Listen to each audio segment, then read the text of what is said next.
Nunca imaginé que a mis 64 años me encontraría sentado en mi viejo Seat, en el aparcamiento de un McDonald's de las afueras de Madrid, intentando decidir dónde demonios iba a pasar la noche.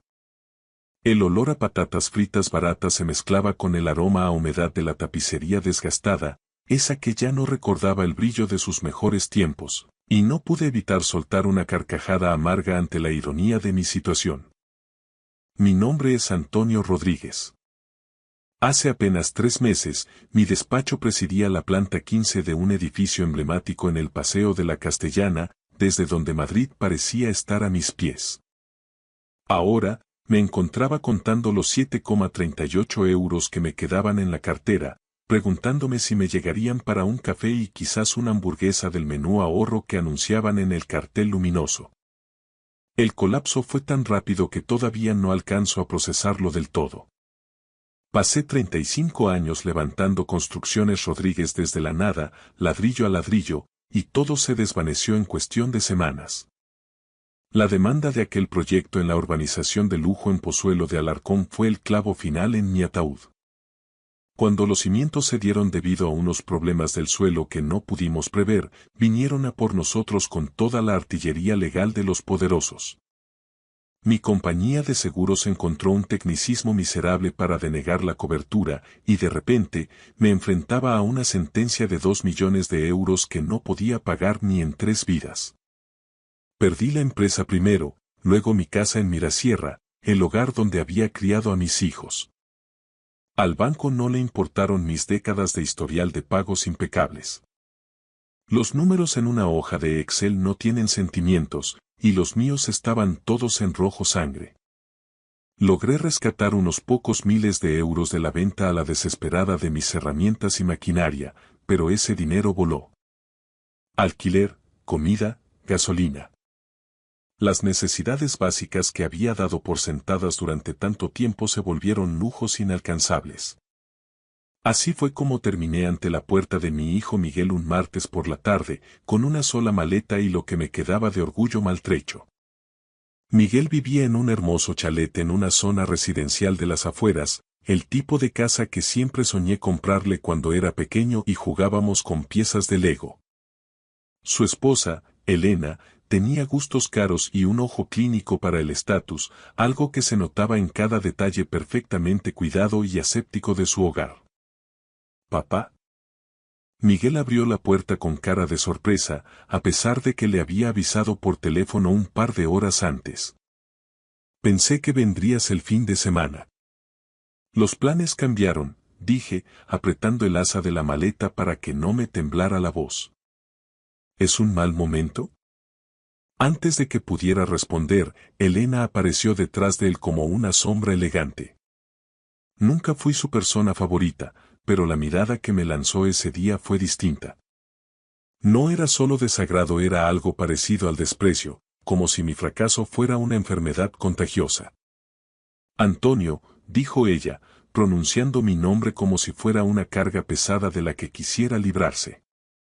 Miguel me ha contado tu situación. Cambié la maleta de mano, sintiendo el peso de mis 64 años en los huesos. Esperaba poder quedarme unos días, solo hasta que encuentre algo y me recupere un poco. No daré problemas, os lo aseguro. Elena se cruzó de brazos y noté que la postura de Miguel cambió de inmediato, encogiéndose. Siempre había sido un buen chico, pero en algún momento del camino había aprendido a leer los estados de ánimo de su mujer como si fueran el pronóstico del tiempo en el telediario. El problema, continuó Elena, con ese tono melifluo que usan algunas personas cuando van a dar una puñalada envuelta en falsa preocupación, es que vienen los García a quedarse este fin de semana, y ya sabes lo pequeña que es la habitación de invitados. Miré a Miguel, esperando que dijera algo, una defensa, un gesto de lealtad. Ambos sabíamos que los García vivían a 20 minutos de allí y que no se habían quedado a dormir en su casa en la vida. Quizás haya algún hostal cerca, dijo Miguel finalmente, bajando la vista al suelo para no mirarme a los ojos. Algo temporal hasta que aclares tus cosas y veas qué hacer. De pie allí, en su porche de mármol impoluto, sentí que algo se rompía definitivamente dentro de mí, y no tenía nada que ver con el dinero ni con las casas perdidas. Este era mi hijo, el niño al que enseñé a montar en bici en el retiro, al que ayudé con los deberes hasta las tantas de la madrugada, al que animé en cada partido de fútbol bajo la lluvia, el hombre al que pagué la carrera en el ICADE, incluso cuando eso significó pedir préstamos personales que me quitaron el sueño durante años. Entiendo, dije en voz baja, sintiendo un nudo en la garganta.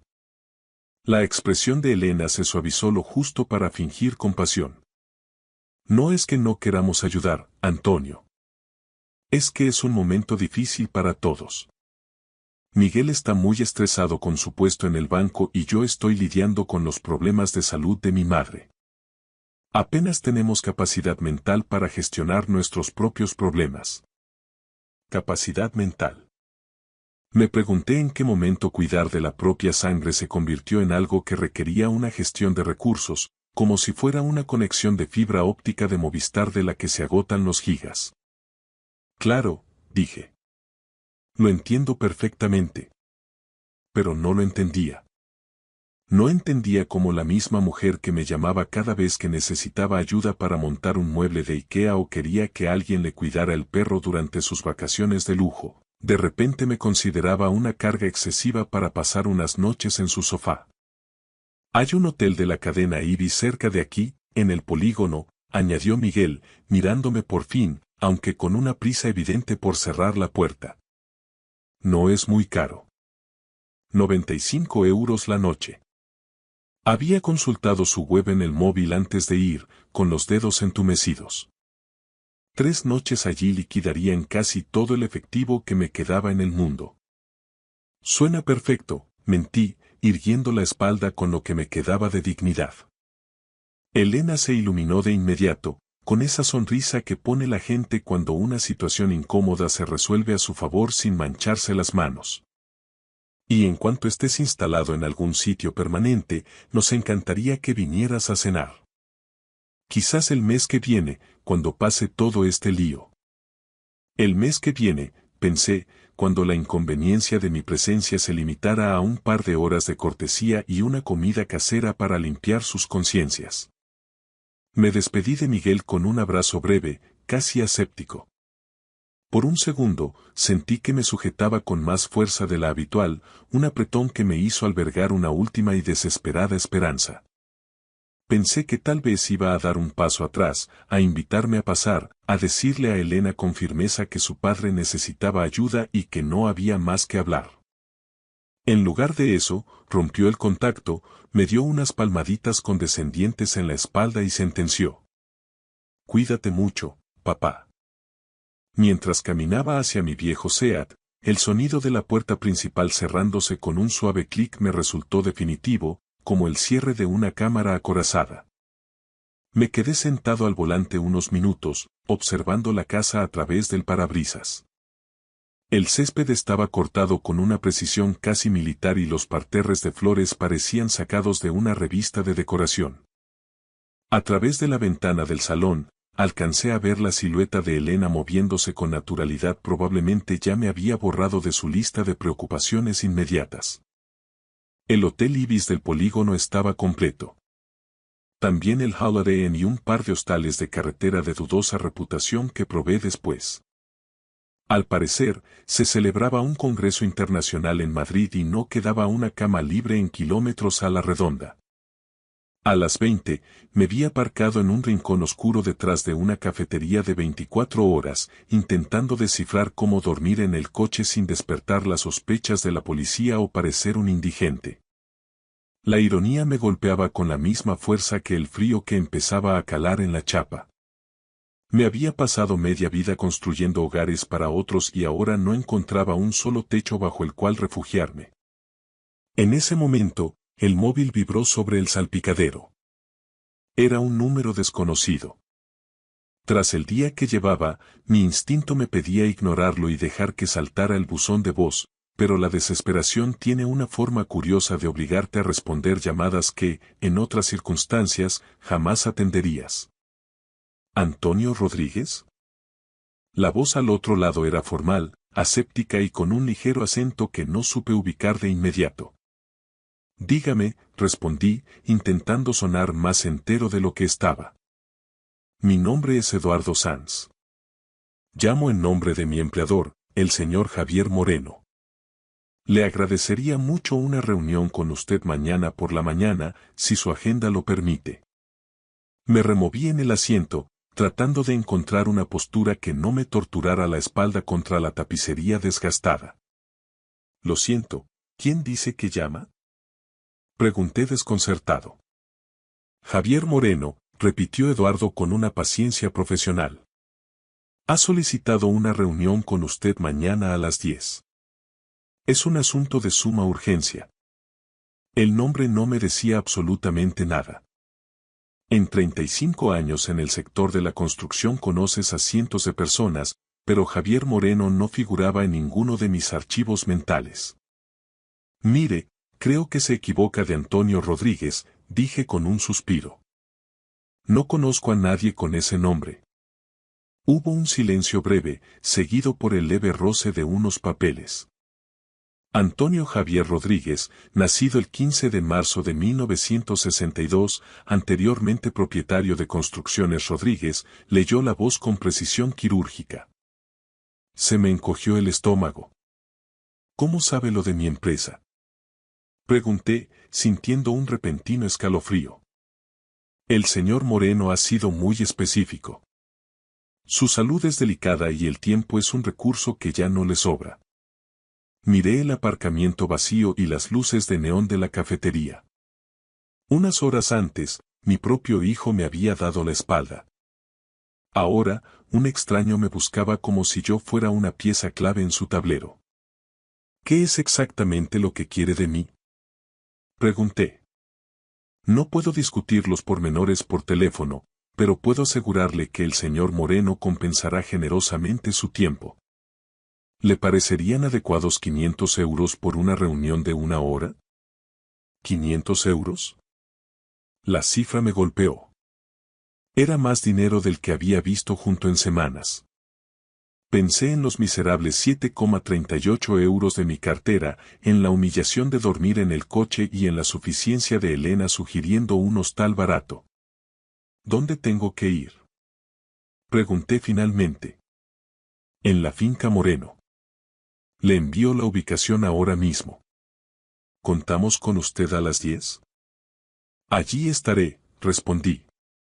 Tras colgar, me quedé mirando la pantalla del móvil en el silencio del coche. Todo aquello resultaba surrealista. Los millonarios no suelen llamar a contratistas arruinados para ofrecerles dinero por charlar. Pero, pensándolo bien, hace una semana tampoco habría creído que mi dormitorio sería un Seat viejo. La ubicación llegó poco después. Una dirección en La Moraleja, una zona donde las mansiones no bajan de los 2 millones de euros. Intenté dormir, pero los asientos no estaban hechos para el cuerpo de un hombre de mi edad y estatura. Cada vez que el sueño empezaba a vencerme, el haz de luz de algún coche entrando en el aparcamiento barría mi parabrisas, despertándome de golpe. Pasé la noche en vela, mirando el techo del coche y dándole vueltas a la misma pregunta. ¿Qué clase de hombre paga 500 euros por 1 hora del tiempo de un completo extraño? Al amanecer, me sentía rígido y exhausto. Me aseé como pude en el pequeño aseo de la cafetería, intentando domar mis canas con los dedos y despejándome con agua fría. El hombre que me devolvía la mirada desde el espejo parecía tener mucho más de 64 años. Estaba marcado por el estrés y la erosión de una noche a la intemperie. Llegué a la finca de los Moreno y, por un instante, me olvidé de que llevaba la misma camisa desde hacía 2 días. Las puertas de hierro forjado, imponentes y grabadas con un complejo diseño de abejas doradas, se abrieron con un siseo hidráulico que parecía dar la bienvenida a otro mundo. Conducir mi viejo Seat por aquel camino infinito, flanqueado por robles centenarios que proyectaban sombras alargadas sobre el asfalto impecable, era como entrar en un parque nacional privado. De pronto, la casa apareció ante mis ojos. Una mansión espectacular de arquitectura colonial, con amplios porches y ventanales modernos que reflejaban el cielo plomizo de Madrid. Aparqué mi coche, que tosía un humo grisáceo, justo entre un Mercedes clase S y un BMW deportivo, sintiéndome como si hubiera llevado un patinete oxidado a una exhibición de alta gama. Eduardo me recibió en la escalinata de mármol. Era exactamente como lo había imaginado por teléfono. Alto, de facciones afiladas y enfundado en un traje a medida que probablemente costaba más que todo el capital social de mi antigua constructora. Me guió en silencio a través de salones que parecían salas de un museo estatal, con alfombras persas que amortiguaban mis pasos y óleos de marcos recargados que vigilaban desde las paredes, hasta llegar a un despacho revestido de maderas nobles. Allí, tras una mesa de caoba que parecía un altar, estaba Javier Moreno. Se encontraba en una silla de ruedas, extremadamente delgado y con una palidez que delataba la cercanía del final, pero sus ojos conservaban una intensidad eléctrica que parecía atravesarte el alma. Antonio Rodríguez, dijo con una voz sorprendentemente fuerte, que no encajaba con su fragilidad física. Por favor, tome asiento. No se quede ahí parado. Me senté con cuidado, sintiendo como mis botas de trabajo, gastadas por 1000 obras, parecían un insulto sobre su alfombra de seda natural. Tras un momento de silencio tenso, Moreno se inclinó hacia adelante y lanzó una pregunta que me heló la sangre en las venas. Antonio, ¿recuerda una noche de tormenta hace ahora 8 años? Fue un 23 de octubre, en la carretera comarcal cerca de Guadarrama. De repente, el despacho desapareció. Volví a estar allí. Sentí el ruido rítmico de los limpiaparabrisas a máxima velocidad, el olor a asfalto mojado y vi aquellas luces cegadoras que venían por el carril contrario, perdiendo la trayectoria. ¿Cómo? ¿Cómo sabe eso?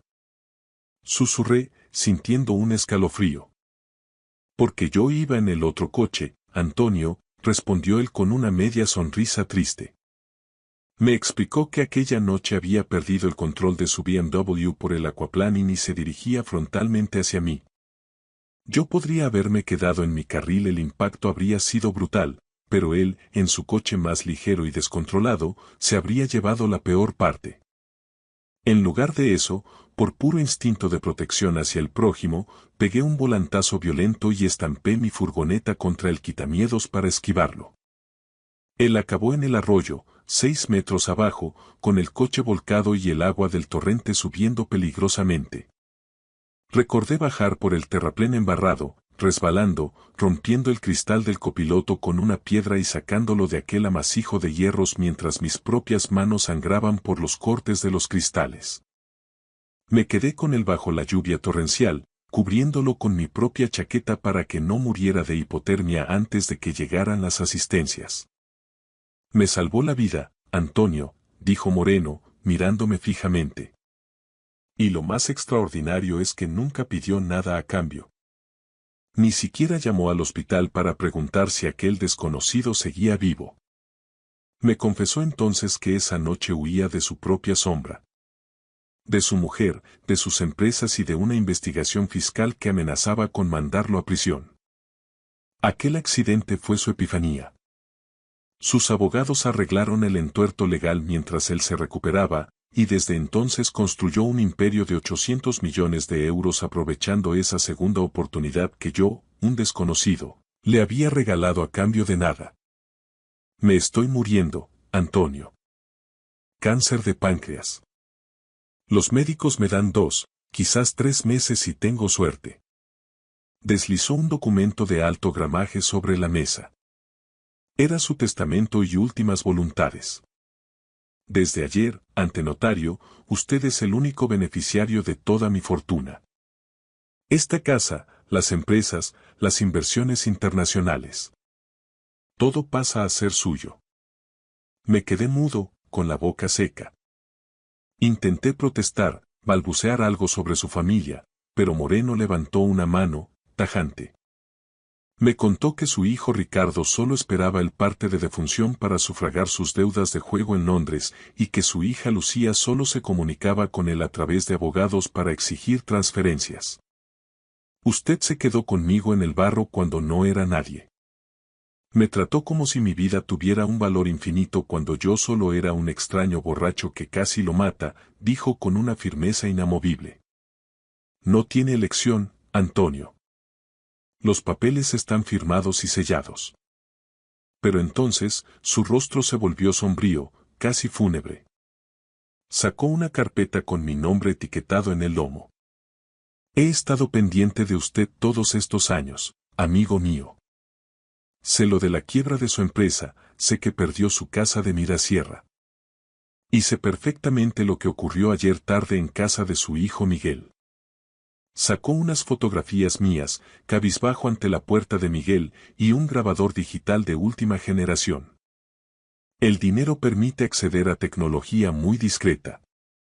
Mi investigador privado grabó la escena completa, dijo Moreno mientras pulsaba el botón de play. En el silencio del despacho, resonó la voz de Elena hablando con desprecio de mi falta de capacidad mental y la de mi propio hijo sugiriendo fríamente un hostal de polígono. Pero lo peor vino después. Escuché cómo se reían tras cerrar la puerta, comentando aliviados lo fácil que había sido quitarse al viejo de encima sin que insistiera demasiado. Hay más, Antonio, continuó Moreno con voz gélida. Su hijo debe más de 40.000 euros en tarjetas de crédito. Su mujer tiene una adicción patológica a las compras y están a apenas 3 meses de que el banco les ejecute la hipoteca de ese chalet. Todo ese estilo de vida que le restregaron ayer es una mentira absoluta construida sobre un castillo de naipes de deudas. Me sentí como si me hubieran dado un puñetazo en el estómago. En esas grabaciones, mi hijo me llamaba poco práctico y adulto incompleto, mientras Elena sentenciaba que su única prioridad era su futuro y no un viejo que no supo gestionar su jubilación. Cuando yo muera y esto se haga público, advirtió Moreno con una mirada cargada de advertencia, volverán a usted arrastrándose. Llorarán, le pedirán perdón y le dirán cuánto lo quieren y cuánto lo han echado de menos. Solo quiero que sepa muy bien con quién está tratando antes de que tome ninguna decisión sobre su herencia. Javier Moreno falleció un martes por la mañana, exactamente 5 días después de nuestro encuentro en La Moraleja. Recibí la llamada de Eduardo mientras desayunaba un café con leche y una porra en la misma cafetería donde había pasado mis últimas noches en vela. El funeral fue un acto estrictamente privado, limitado a la familia directa, por lo que no fui invitado. Me pareció lo más acertado. Yo ya me había despedido de aquel hombre a mi manera, en la penumbra de su despacho, entre confesiones de vida y muerte. La lectura del testamento se fijó para el viernes siguiente en un prestigioso bufete de abogados de la calle Serrano, en pleno centro de Madrid. Llegué 15 minutos antes, vistiendo el único traje decente que me quedaba, uno de hace 5 años que, debido al estrés de los últimos meses, ya no me ajustaba del todo bien y me bailaba en los hombros. La sala de juntas era imponente. Una mesa de cristal blindado, paredes revestidas de terciopelo y unas vistas a la Puerta de Alcalá que probablemente costaban más por metro cuadrado que muchos pisos de los que yo había construido en toda mi carrera. No estaba solo.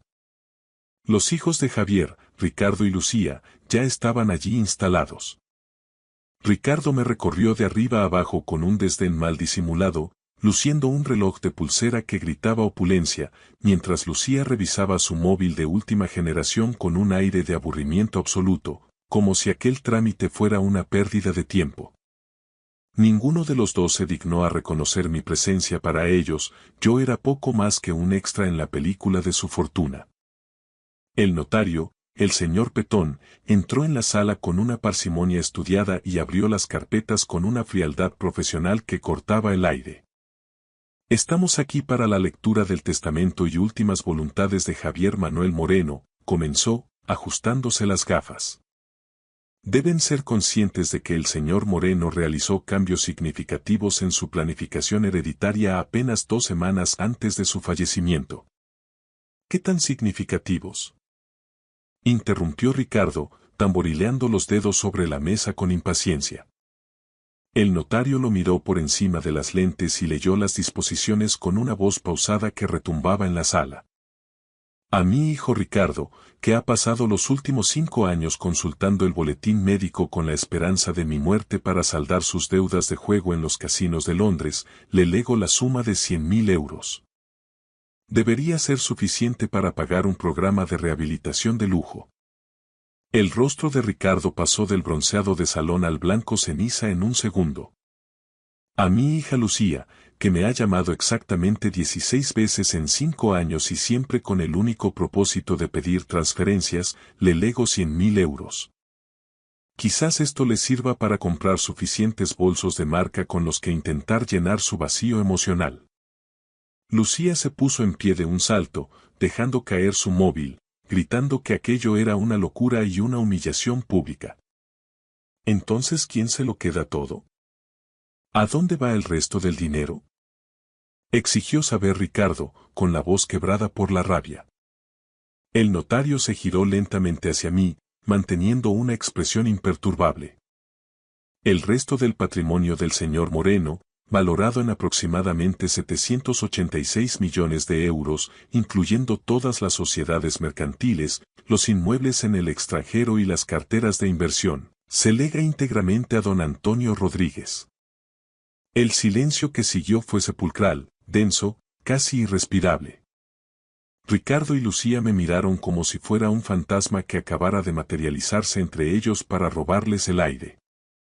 ¿Quién diablos es este tal Antonio Rodríguez? Preguntó Lucía finalmente, con un hilo de voz cargado de veneno. El testamento especifica, respondió el notario, que el señor Rodríguez es la única persona que mostró una bondad genuina hacia su padre, arriesgando su propia integridad sin esperar absolutamente nada a cambio en el momento más oscuro de la vida del testador. Ricardo estalló, golpeando la mesa y acusándome de ser un estafador y un manipulador de ancianos. Intenté explicarles, con la calma de quien ya no tiene nada que perder, que salvé a su padre de morir ahogado en un arroyo de la sierra madrileña hace 8 años y que no volví a tener noticia de él hasta la semana pasada. Pero era inútil, no escuchaban. La rabia, la envidia y la incredulidad los consumían por dentro. Al salir del bufete, todavía aturdido por la magnitud de las cifras, mi teléfono vibró en el bolsillo. Era Miguel. Mi hijo. Papá, oye, acabo de enterarme de algo increíble. ¿Es verdad lo de la herencia de Moreno? Su voz tenía un tono de cálculo y una urgencia que nunca antes había notado en él. Es verdad, dije secamente, mientras caminaba hacia el aparcamiento. Escucha, papá.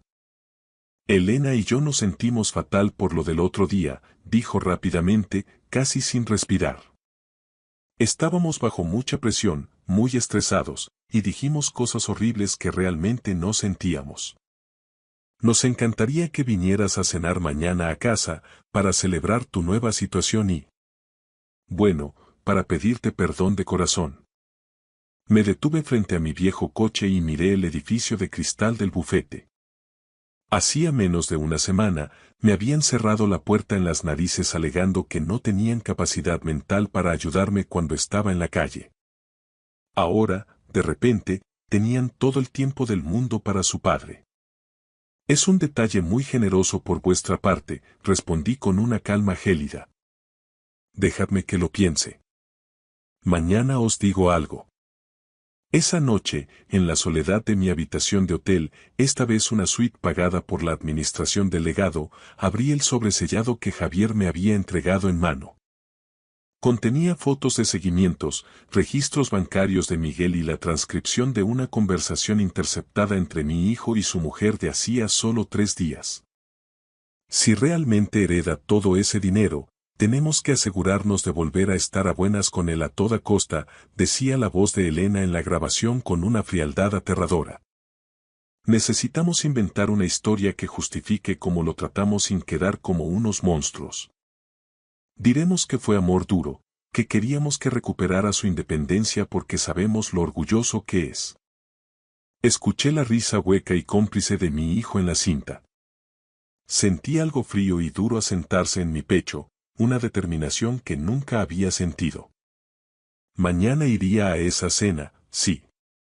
Pero no iría a celebrar una reconciliación, sino a poner fin a una mentira.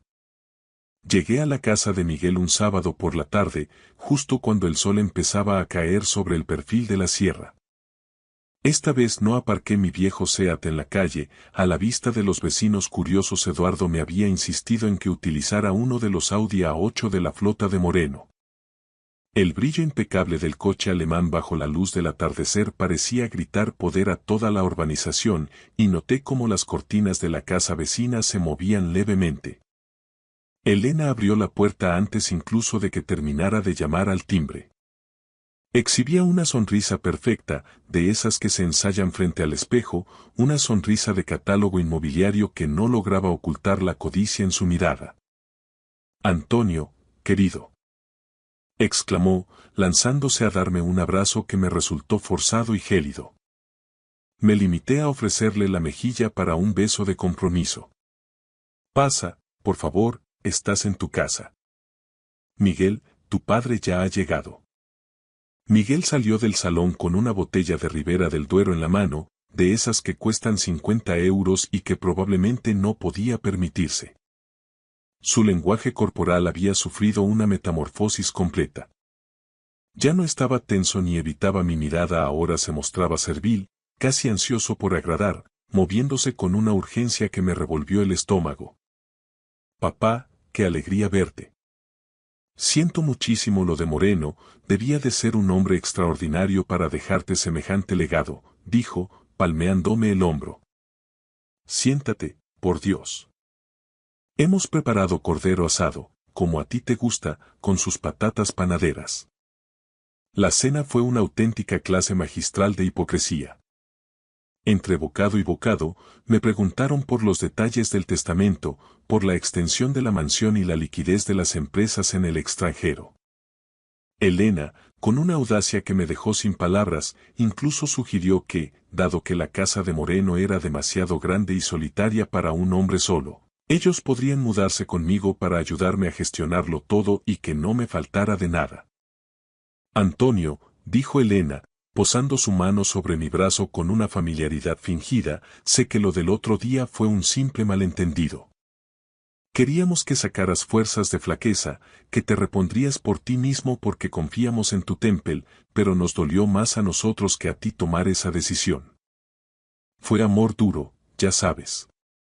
Dejé los cubiertos lentamente sobre el plato de porcelana. El silencio se apoderó de la mesa, un silencio denso que solo rompía el tic-tac de un reloj de pared.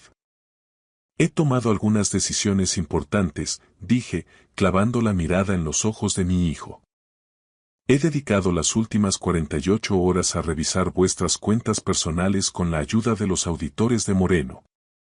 Sé que debéis más de 43.000 euros en tarjetas de crédito de diversos bancos y que estáis a punto de entrar en ASNEF.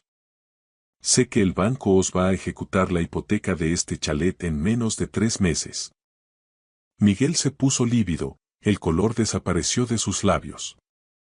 Elena empezó a balbucear algo inconexo sobre inversiones temporales que no salieron bien.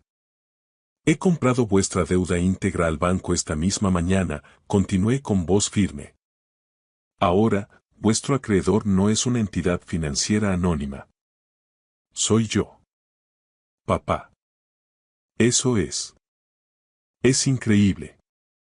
Gracias, de verdad, no sabes el peso que nos quitas de encima». Empezó Miguel, soltando un suspiro de alivio que le duró poco.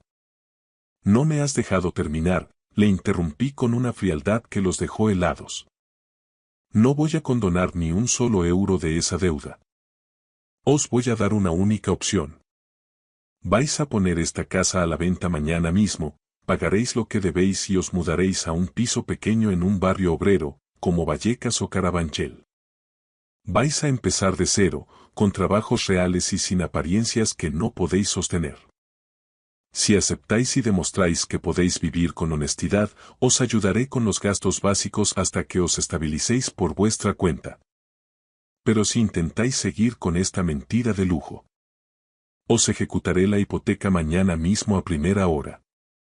Elena saltó de la silla, el odio destilando por sus poros. «No puedes hacernos esto. somos tu familia, tu propia sangre. Gritó, con la cara desencajada. La familia no deja a su padre durmiendo en un coche detrás de un McDonald's porque no tiene capacidad mental para ayudarle, respondí con una calma que me sorprendió a mí mismo. La familia no planea cómo manipular a un viejo por su herencia mientras cena un cordero que ha pagado con dinero que no existe. Me levanté de la mesa. No sentía rabia, ni sed de venganza, solo una profunda y absoluta paz.